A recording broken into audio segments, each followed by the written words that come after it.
Hello, listeners. Welcome to the Monday stream of T1. It's good to be back, and my colleague and co-host Dhruv was doing a very good job.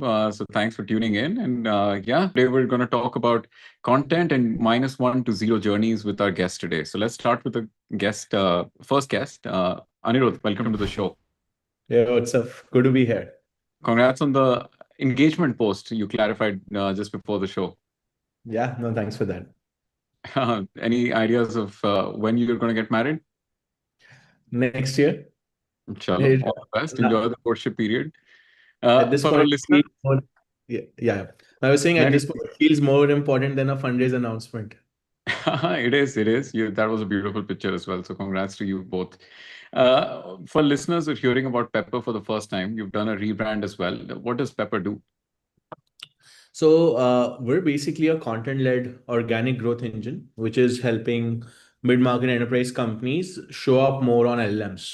So we started off from being a content company and evolved into content-led outcomes. So what we realized was a lot of content we were doing pre-GPT, we produced about 500,000 content assets. And most of that was for SEO. And we realized that what if we own the entire outcome from not just content production, but also to help companies scale their organic search and organic footprint. So anything to do with content-led growth for an enterprise, that's where Pepper comes in. And we use this combination of human plus AI agents, which kind of work together to deliver enterprise services in a never like seen before manner. And you were early into observing this trend, right? Because you wrote, I mean, one of the tweet storms that went viral where somebody broke down how you've approached Sam Altman before. I think Yes. ChatGPT was big. I think it was 2020, and now you've built and scaled to a 10 million ARR business as well. And you got access early. So Yes. give us, how were you ahead of the curve? Yeah. No, so it's we've been around now 7 years as a company, and our original avatar was more around being a marketplace for content production. And like I said, having done 500,000 content pieces pre-AI era gave us a lot of exposure to content workflows. Obviously a huge manual process that we had automated through one of our platforms, but a very early insight into GPT-3. In fact, I remember this was about December 2020, when we had just raised money from Lightspeed, and one of our investors sent us a tweet saying GPT-3 just launched, and they had fundamentally invested in a content production business, and they were like, "How are you ready? How are you preparing for this?" And we didn't have an answer, and we wanted to move Can at you a disclose who was the investor? this was This Hemant Mohapatra sending me the tweet about GPT-3 launch. he was And on. I was like, they just put in money. Good thing is money is wired. So we now have this money to figure things out.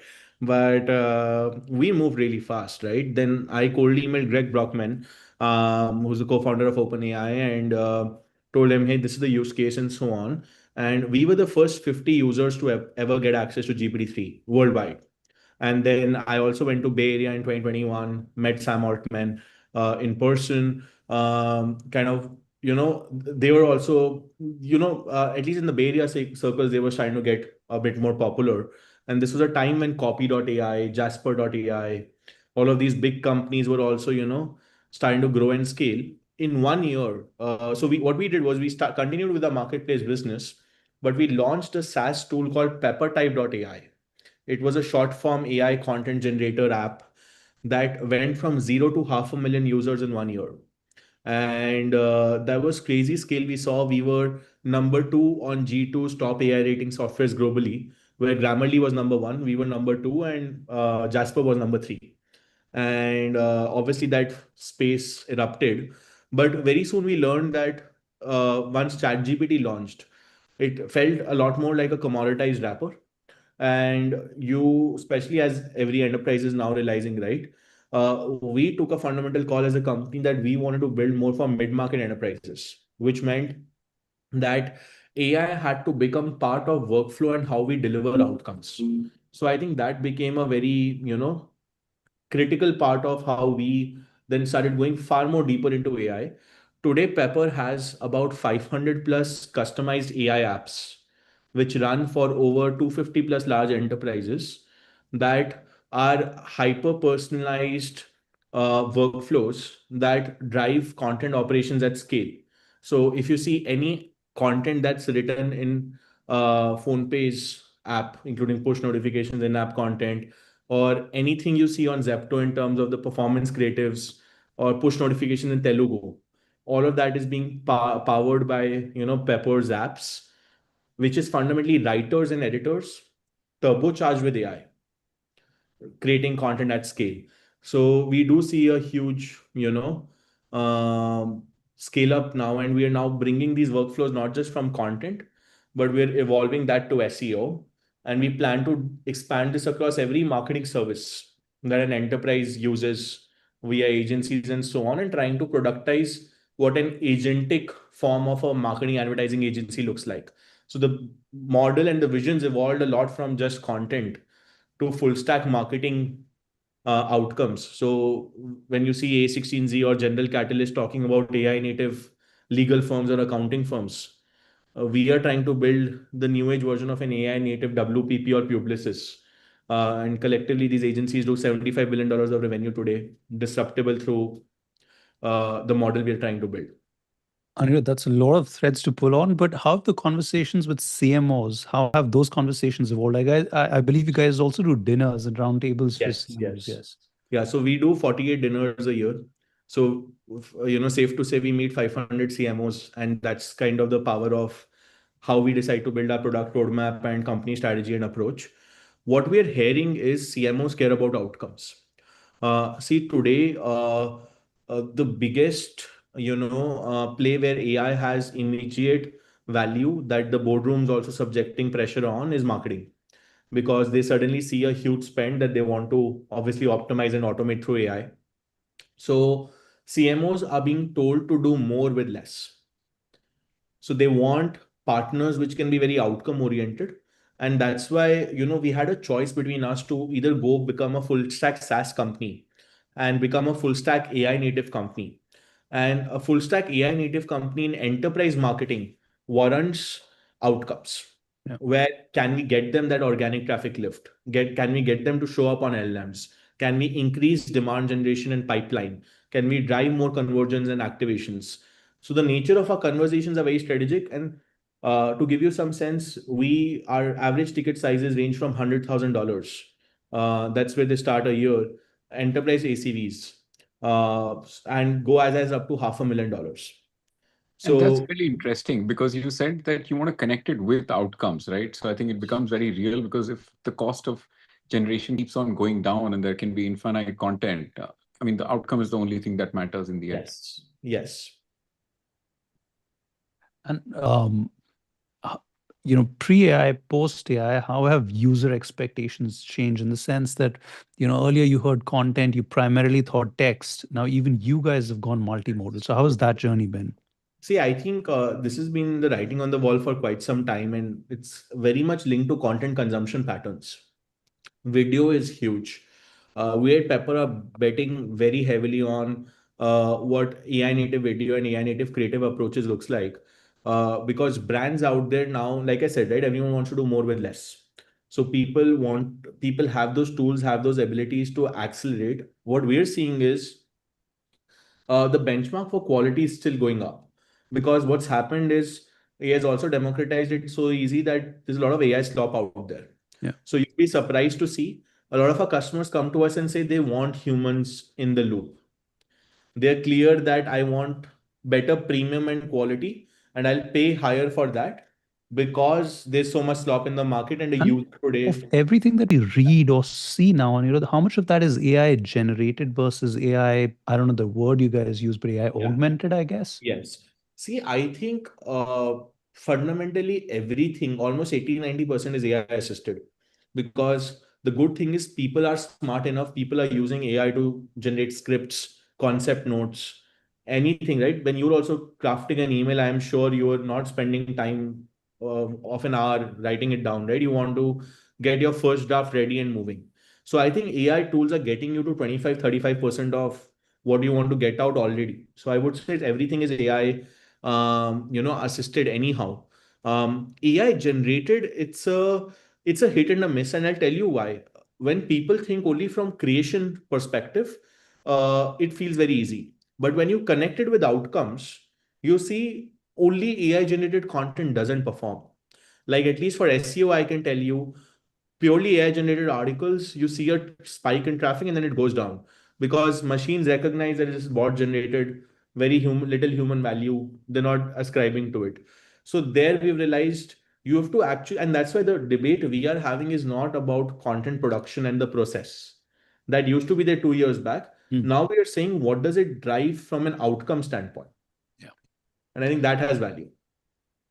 And the term that you have mentioned in a blog post that Dhruv also shared with me as well, GEO, Generative Engine Optimization. So that's the next evolution of SEO, right? Because Yes. Google PageRank will not matter that much. Google itself shows the AI mode now.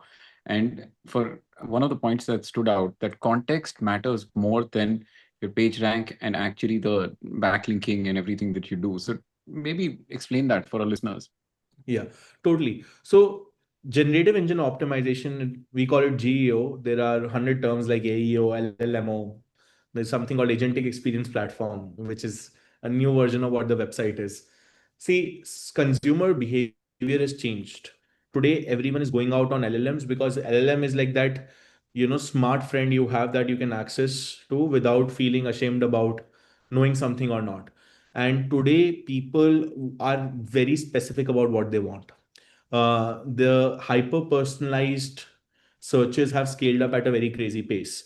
And if you already have a ChatGPT subscription, your LLM already knows 10 things more about you than a generic search on Google will ever get you towards. So the way consumer search has changed, brands need to change how they approach search as a lever as well. So today, historically, what everyone did was there would have been companies who would have created hundreds and thousands of articles on the internet and stuffed everything with keywords and all of that, and they would have created 3,000 word long form articles. Now, the interesting part is no one cares about reading a 3,000 word article. People want 15-second summaries or 5-second TLDRs. They want crisper content, and you'll see platforms like Reddit are seeing huge scale, right? Because Reddit fundamentally scaled up because of the leverage it had with UGC. People also care a lot about who's used this product, what is the value it's bringing in. So social signaling suddenly has a lot of value. And you'll also see when you search something on an LM, you start seeing infographics and videos. So I don't know if you know, Instagram is indexable on Google. That just happened recently. Recently, yeah. And especially because Google has YouTube, which is its own company. YouTube links are starting to get embedded in AI overviews. Now, LLMs can go through a video, create a transcript of that, and directly point you towards the part of the video it wants you to watch. It won't make you watch the entire video. So fundamentally now, So the transcripts are in a sense machine readable and are machine readable, but there's no transcript concept actually, Dhruv. It's being created on the go. So even if it is normal video, the LLM is auto creating a transcript, reading what part and phrase match happens, and then trying to correlate it with what you are. And as LLMs become better, even things like facial expressions, emotion, where you from, all of those heuristics will become more personalized and personalized. So to you and me, it will give us an Indian, reference compared to a foreign global reference. So all of this is changing. Now imagine, because this is already out there, it's not like it's the algorithms and the LLMs already getting this out there. A brand now has to re-update hundreds and thousands of their pages on their website to become LLM ready. Anirudh, I have a question for you. Yes. And If just, you and what does it mean become LLM ready? Like maybe, I don't know, if you open a Flipkart website to buy, say, I don't know, a flask, what do they do differently, or what can our listeners do differently to get more traffic to their sites? Of course, apart from working with Pepper. Yeah.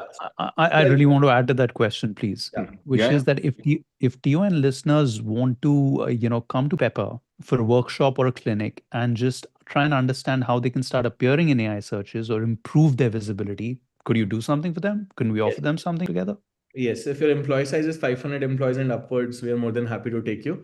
But yes, we can support, and that's the part of our strategy technology talent model, where Pepper's consulting, we have the technology to implement it, and then also have the talent to scale content production up. But answering Utsav's question, right? Uh, See, as brands start to think about, and for a user, right? Zepto has an MCP with ChatGPT now. So Zepto has an integration. Walmart and Target also have an integration. Now imagine earlier I was creating a grocery list, and maybe let me talk about a metropolitan evolved user. There are different variations going on. I'll tell it that, hey, this is create my grocery list. I like gluten free food. Say ABC more heuristics and so on. Now tell me all the products in the market that are endorsed by people who have already used it and has created value for them. Could be weight loss or could be whatever. It will start curating a list. Now, how is it curating this list?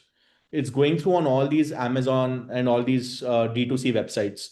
It's going through all the reviews people have left on Reddit, Quora, Medium, and so on. It's going through LinkedIn posts. It's going through Instagram and TikTok videos and YouTube videos. And then fetching all of this content, which is both owned as well as third party. And LLMs are preferring third party more because that's more endorsement of your own, thing. And then putting this together. Now, and you'll be surprised, some of our biggest customers who are embracing these GEO services from Pepper are actually FMCG, CPG companies, which are some of the biggest brands out there in India, who are now suddenly caring a lot about what LLMs perceive their brand as. So actually, GEO has evolved from a SEO or a number-driven discussion to actually a brand sentiment discussion. Because you don't want the LLM to say that, hey, use this product versus this product because these are the 5 negative reviews or things about this. So I think it's a much larger problem. And every brand out there in the world now faces this very important choice of how LLMs perceive them, because that's how a user will, in face value, take what their brand what their brand means for the internet. And what LLMs or infra players are you working with right now? Is it We just work with 10 LLM providers at this point, all the top 10. So we work with ChatGPT, Gemini, Google AI Overviews, Claude. We're also working with DeepSeek because some of our customers are based out of Singapore and seeing growth. So all top LLMs that matter in the industry. And the interesting part is how these LLMs operate is also different. Perplexity has different weightages for something. ChatGPT has something. Our recommendation to a brand is Google does 20 billion searches a day. ChatGPT does 2 billion searches a day. Perplexity does 25 million searches a day. So if you can optimize for Google and ChatGPT, the rest will get taken care market of. is covered? Interesting. And I mean, do you have any preference for which model works best, or that's always evolving and you keep That's always evolving, and it's so fickle right now. Something might be better for video, something might be better. So it's just always a different it's fundamentally so fickle right now. So that's why our advice to brands is go heavy on video, because YouTube and video search is going to drive a lot of the growth and will power a lot of those results. Restructure fundamentally all of your content to make it LM ready. There are checklists, summaries, to-dos that you can do. Be active on these platforms like Reddit, Quora, and so on, but not like pay them money to get you out there. Build community. Like building community has a lot of voice because suddenly you have active endorsers of people in your segment. So platforms like Reddit have huge value there. These are some of the things that we're advocating. Amazing. Anirudh, thank you so much for coming on the show. Yes. Thank you so much. Thank you, Anirudh. All right, listeners, our next guest is here, Prateek of South Park Commons. Let's welcome Prateek to the show. Prateek, good to be here. Hi, Dhruv. Good Hey, to have Prateek. you here. So for our listeners who are hearing about South Park Commons for the first time, please describe what does the business do? Sure. At the core, we are a community of people exploring what's next. And for most high quality builders and operators, there are often times in our lives when we go through these, I would say, slightly confusing, bewildering times where we are trying to figure out what is it that we want to invest the next 5, 7, 10 years of our life. too. And specifically in a country like India, where talented builders are supposed to have answers and not questions, are supposed to have clarity and not chaos and confusion. I believe, and we do believe here, that we need to have a space which is both intellectually safe and emotionally secure for people to be able to explore in a meaningful way. And typically, people come into the community as members. They spend anywhere between, let's say, on a median of about 6 months in the community, exploring what do they want to do. The answer to that might be, I want to start a company. I want to join somebody else on their mission. Or you know what, at times you've gone through intense journeys and all you need is time to rest and recover. So the answer to that might be, you know what, I'm still tired and burnt out from whatever my previous adventure was, and I want a little more time to rest and recover. And frankly, all three of them are good answers for us, right? But if people are starting a company, our expectation is that they will pitch to us, right? We don't have a ROFR, we don't have a ROFO, but it's more of a gentleman's handshake that if you're starting something and if you enjoyed your time with us, you'll pitch to us. And if we are as excited about what the person is building as they are, we would commit with our capital. So we typically commit $1 million to a team, 400K at the pre-seed stage, 600K at least 600K at seed stage. And look, some of our members are also very well known in the ecosystem, and they might just raise just off the bat a decent sized seed round. And there, in those cases, we'll also possibly come into the seed round as well. Yeah, so that's our performance for you. And what does the application process look like, and how does acceptance work as well at SPC? Great question. So the access to the community is either by invite or application. Applications to the community membership are always open, right? So people can just go to southparkcommons.com/apply and share some details about them. And then we get back to them typically within 7 to 14 days on how we are thinking about that application. And then we take it from there. And in terms of acceptance, do you have a particular preference for technical, non-technical? I mean, there's so many different questions because it's just amazing what you built. And Dhruv and I were recently having this conversation because A16Z put out this new community initiative that Eric is leading with David called A16Z Build, which sounded very similar to what you are doing at SPC. I'm sure you guys saw that as well. Sure. So the way, look, we have a very high preference for strong builders. Now, strong builders in today's point in time often are technical, right? And by technical, you don't really, it's not somebody who's coding in here and now, but somebody who understands technology, is curious about that, right? And is able to leverage that to solve the problems that they are excited about, right? So that's one. We have a lot of bias for exhibited excellence in the past. The way we think about us is that we are a zone of excellence. So, so in that context, so there are people who exhibited excellence in the past, who are so a large number of our members are second-time founders or people and actually founders who have also had some exits. So our founders have raised anywhere north of $150 million for the last startup to possibly have had a mildly successful exit, and now they want to go after something that's widely successful.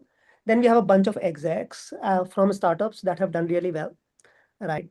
People who are fundamentally responsible for the success of a lot of startups that you see today, right? And now what's happening in the Indian context is a large number of startups are seeing liquidity, either by IPO or some kind of other exit event. And the leadership and the talented builders in these places are now at a place where fundamentally their professional adventures can be dealing from their immediate financial outcomes, right? And then they are truly free to take really wild swings. Then we have some young and cracked builders who are young, but are exceptionally spiky on a few things, right? Either curiosity, have been in some kind of a deep exploration for a while in their lives and have done things which are very, very interesting. We actually also have sports people in the community, right? So One of my favorite members is Somdev Devvarman, who played tennis for India, who's India's top rank ATP player ever in men. Right, he was ATP rank 61. So as you can imagine, there's a lot of diversity, right? And that's by design. We do believe that excellence feeds off by itself, right? And high talent density attracts higher talent density. And the best way to be ins the best way to actually draw inspiration is to get inspired from people who are fundamentally better than you at on some axis, right? And that really pushes you forward. So that's the broad idea. Surround yourself with great people. Pursue whatever you are pursuing with a lot of curiosity, ambition, and urgency. And one another thing that do talk to people about, right? Look, India is now at a place where we are beyond building X for India. When people like me started their journey in consumer internet, right? I'm talking about more about 2010, 2011, right? Most of the startups, and even the one that we were building at that point in time, Zoe was 𝐲𝐿 for India, right? And you could see a lot of people in the Indian startup ecosystem who were bringing a certain form factor to India because India was just coming online, and all of those need states were going to become very interesting for Indian consumers. Now what we are seeing is a lot of first principles thinking, right? Because the economy is larger, the talent pool is deeper. A lot of people, because of the reasons we just talked about, are fearless and are far more generative because when you look at the opportunity in here and now, there are many problem statements that might feel very interesting. One of the roles that we have in this ecosystem stems from the belief that ambition, creativity, and ability to be generative is a function of your own personal vantage point, right? And often that vantage point, and that's the reason why I say me in 2010 is fundamentally very different from me in 2025, right? Because I have seen so much, and my vantage point fundamentally has transformed. One of the reasons why South Park Commons is a global community is that we do believe that our members should get that vantage point, right? We do encourage a lot of our members to travel to SF to spend time from our SF and New York offices because that that ecosystem works at a different cadence. The level of ambition, the belief that everything will be rewritten in the world is very deeply held out there, right? And it's amazing when people go there and come back and have a different level of at least Viewpoint on things, yeah. Like yeah, mind expanding. Like, I mean, mind I've expanding been to experience. SF a few times and it's been always, I mean, the ambition levels are definitely higher. But like you rightly said, as liquidity comes into the ecosystem, a lot of people will take these wide swings as well. And look Yeah, at Dipinder Goyal as well. I think he's doing something fascinating with Temple. And of course, he's receiving flack for it because people just have enough time on Twitter to rip things apart. But I mean, you got to take the shots. Even with LAT Aerospace, what he's doing, I think it's phenomenal. 100%. I do believe that only dreamers take the world forward, right? You can be a skeptic, and I think you can be a great you can get good followers on Twitter because of that. But if you're actually pushing the ecosystem forward, you're fundamentally a dreamer at your Prateek, own. if there's someone who's watching this, who's, let's say, either mid-career or a senior person navigating a career transition, now, given what you do, you've been very close to the journeys of people whose chapter 1 or chapter 2 has been phenomenally successful, but Yeah. you're sort of catching them in those blank pages between chapters, right? Can you share some stories of people's people who on the outside are supremely successful, but they're deeply personal struggles through those periods, just so that anyone else navigating a career transition can also maintain heart and come out stronger? Sure. Um, you know, I'll not take names, right? But Yep, no names. I Yeah. will.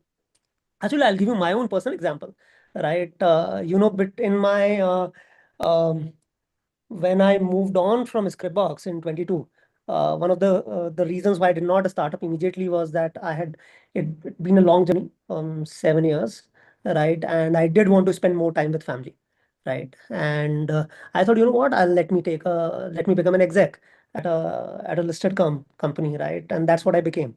And somewhere in 2024, uh, I knew that what I enjoyed the most was possibly slightly different from my immediate context, right? And I was doing my own -120, as we call it as SPC parlance, but without SPC, by the way, right?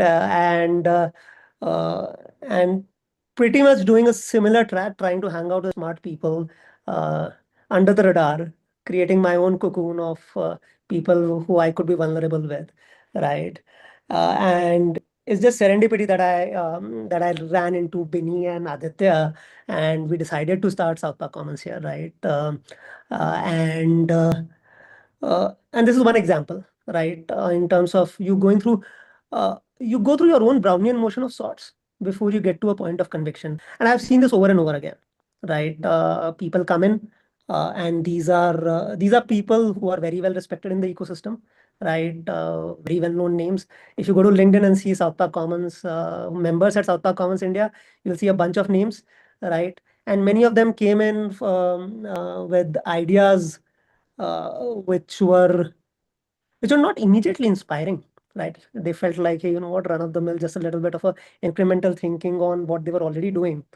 And as they came in, they first, and we have this internally held belief that you have to discard the good for the great, right? Yes, you guys talk about that a lot. I believe even Ruchi says, there's no point. Like, life is too short to spend time working on the wrong problem or wrong idea. Yeah. Yeah. So, yeah. Yeah, absolutely. So, for example, one person was thinking of building an enterprise security, right? And now they have raised a reasonable size seed round, right, for building in professional alts, right? So that's I would I can talk about multiple such stories, right? People came in with something and eventually have gotten onto something that seems to be very interesting and Yeah, exciting. I think it's a good point to plug in this blog post that Dhruv was sharing with me on idea generation. Dhruv, please bring that up. I will have yes. Just give me a moment. I'm going to. So that's a slightly different perspective from the one you have. God, I'm trying to locate it. Now I've found it. Yes. So, many years ago, Sam Altman had written a post about how Vicey had tried an experiment when he was president. And of course, if it's Vicey, we're talking about people who are generally 25 years of age. And I'm Yeah. going to quickly quote Sam Altman. He said, Vicey once tried an experiment of funding seemingly good founders with no ideas. And then he says, I think every company in this no idea track failed. And then he says a few other things. So, Yeah. But apart from this as well, I think the concept of idea generation, that minus Idea one to generation, zero. yes. So the whole article, I mean, the blog post in itself, I think, how does one know that it's a bad idea? Like, I mean, Uber at the point of the pitch deck said the market in itself could be $1 billion, right? Or Shopify, like, I mean, there were like 50,000 stores maybe, and they said even if you capture 50% of the market, it's not going to be large enough. So how does one go about validating an idea or getting to the point where they even have an idea worth validating, or that irrational belief? Like, so many different thoughts that you have to balance at the same time. So at SPC in Bangalore, like, how have you seen founders do these thinking exercises? No, that's a great question. Look, and having been a founder for long enough and having been a startup for long enough, right? It's a hard journey. It's a long journey, and you don't become a founder to create something of value. You fundamentally become a founder because you're obsessed about a problem, right? And there's something about building a solution uh, or changing the world in the way it functions in a particular space is what is driving you. Of course, you want to make money. Of course, you want to be successful. Those things are given. Like for any person who's ambitious, those things are table stakes, right? Nobody's out there. Nobody's achieved professional nirvana in doing this, right? But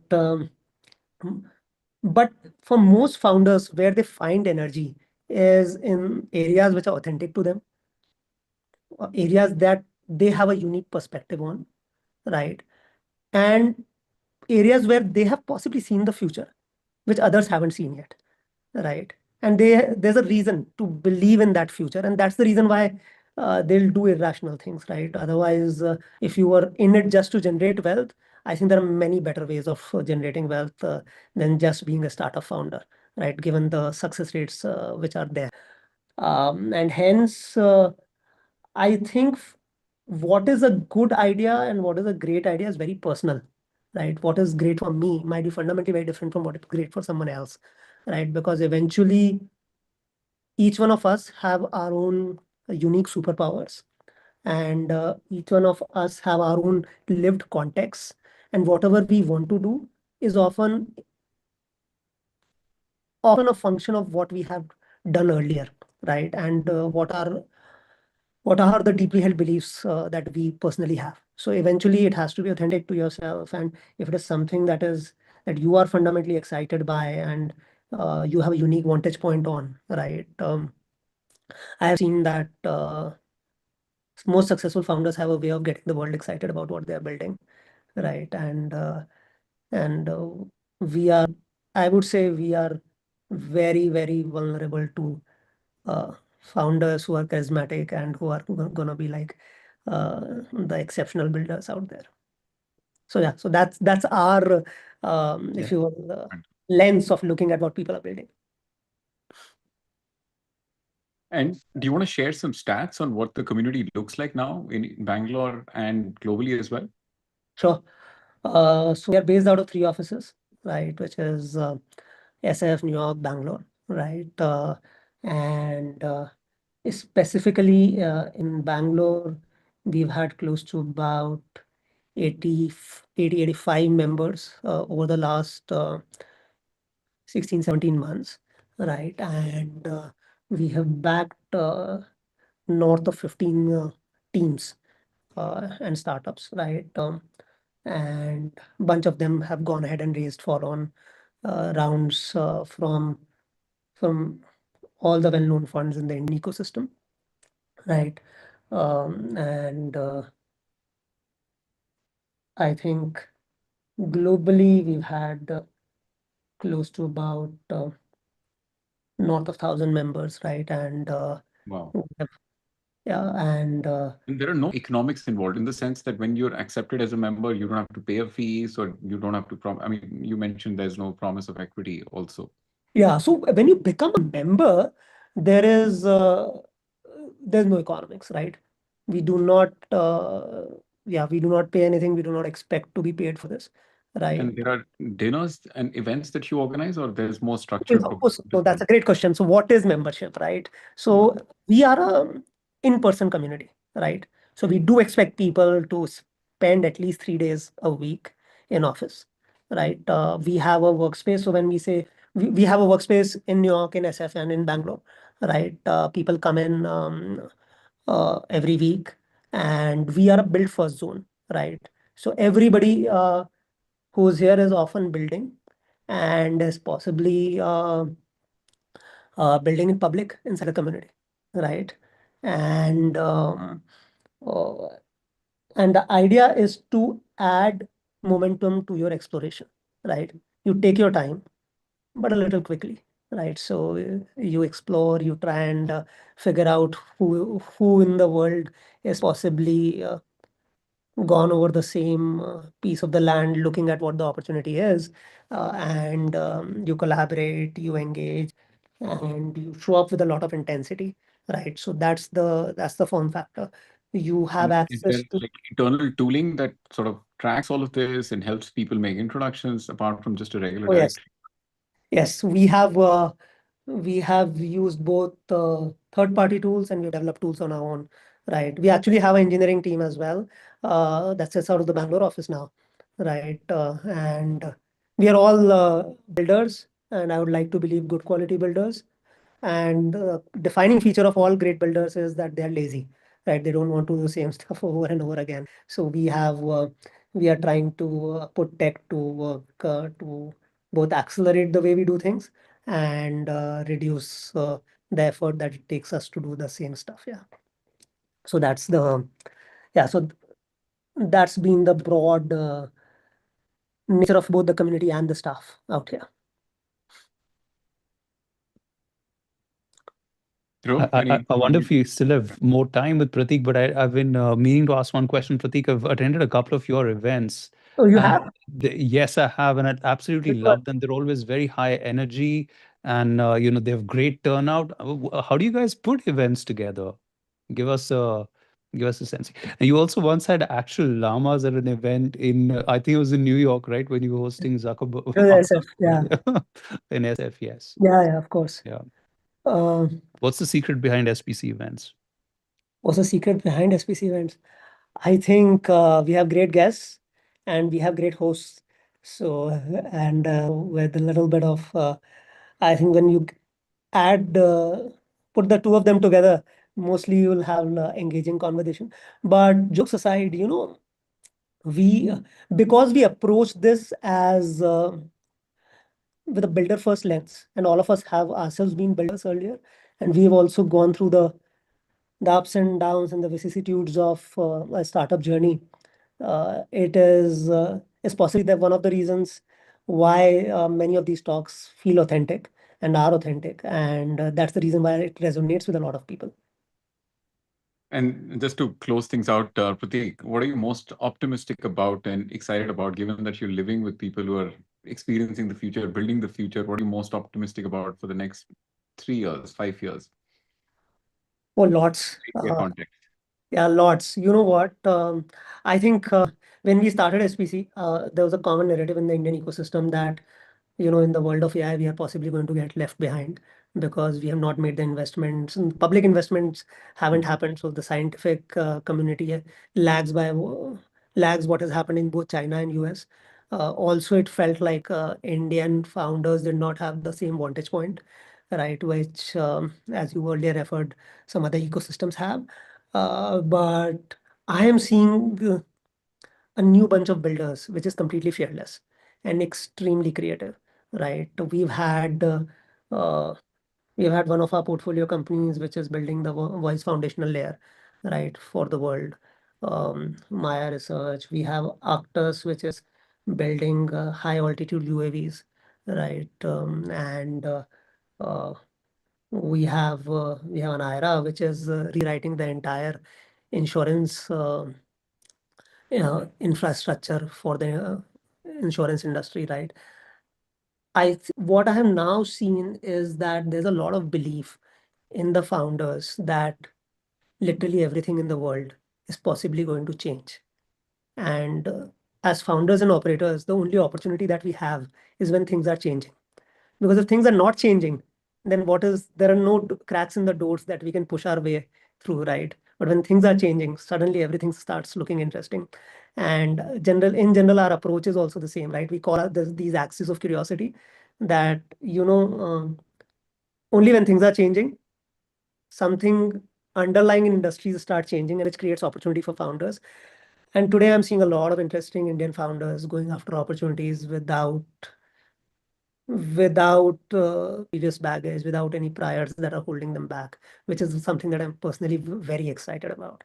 And we are becoming a large market, and we have the talent pool that has the energy to go after large opportunities. So, and we have, thankfully, right, I think now where we are, South Park Commons 5 years back, I'm not sure how, whether I think we possibly would have been a little early into the market, but now where we are with a huge supply of talented builders coming into the founder ecosystem, I think I'm personally very optimistic about what all of them are going to build. Amazing, Prateek. Thank you so much for coming on the show. Thanks for having me. Pleasure talking to Thank both you, of you. Prateek. Cheers. Thank you. Hope Bye. to see you soon. All right, so that's it from our guests today. We've got one quick thing that we saw on the timeline. I think it was discussed widely on the weekend as well.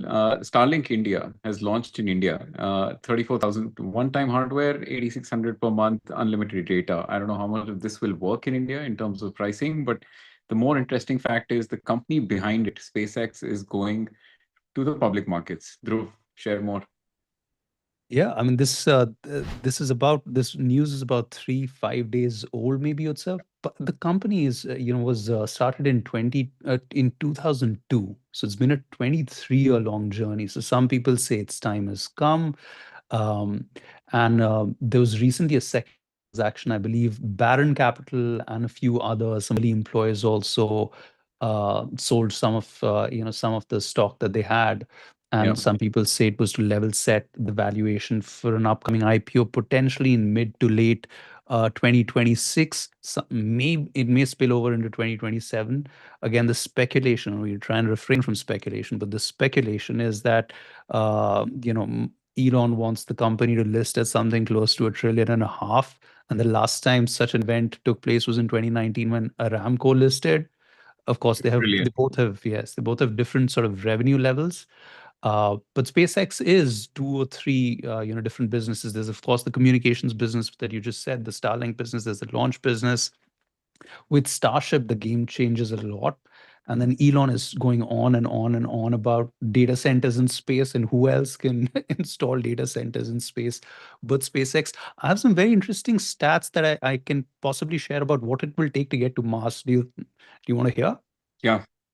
So Elon's calculations are that to set up base, we'll need to move roughly 1 million tons to Mars, which is going to take, he says, some 10,000 launches. Wow. And it'll take 1,000 Starships, because even though they're reusable, you can reuse them up to a maximum of 10 times. And each launch costs $100 million right now. And so just the launch cost alone of setting up shop on Mars is going to be $1 trillion. So he's geared up for that. I mean, the market cap that they're expecting is 1.5 trillion, and recently the tender offer that you mentioned closed at 800 billion. So of course, I think we'll get there in time. But Starlink is one of the interesting businesses. That's the one that you can touch and feel right now as a consumer. It accounts for 65% of that revenue at 8.2 billion. The pricing for India is off just because of course, it's expensive hardware, but the aim is to increase rural connectivity, and our rural audience. It's fascinating, right? That Starlink does more in revenue than the launch business itself, which gets so much noise around it. Yeah. It's just fascinating, right? When SpaceX third Falcon launch failed in 2008, Founders Fund wrote them a $20 million check, and you still have that famous photo where Elon is analyzing all that those crash parts. Iconic picture, right? And I think any Elon company, I think, will have that premium attached to it as well, just like Tesla, just like his other companies when they go to the public market. But crazy for Founders Fund to put in approximately 10% of that $220 million fund into this. I think they're going to be sitting on a big gain. And then it's Elon. He has experience taking companies public, sometimes taking them private. Remember with X. So with him. And talking about Elon Musk for a while, X payments, internally, all the X employees have access to it now. So I think by next year, he'll have a license for all the states in the US, and he'll probably launch X Money as well. The handle X Money is live on Twitter. Yeah. Wow. Full circle moment. That was X was his contribution to the PayPal effort, right? Ecosystem as well. Yeah. All right. Let's close things up. We'll see you on Wednesday. Thank you so much for tuning in today, listeners. Bye-bye.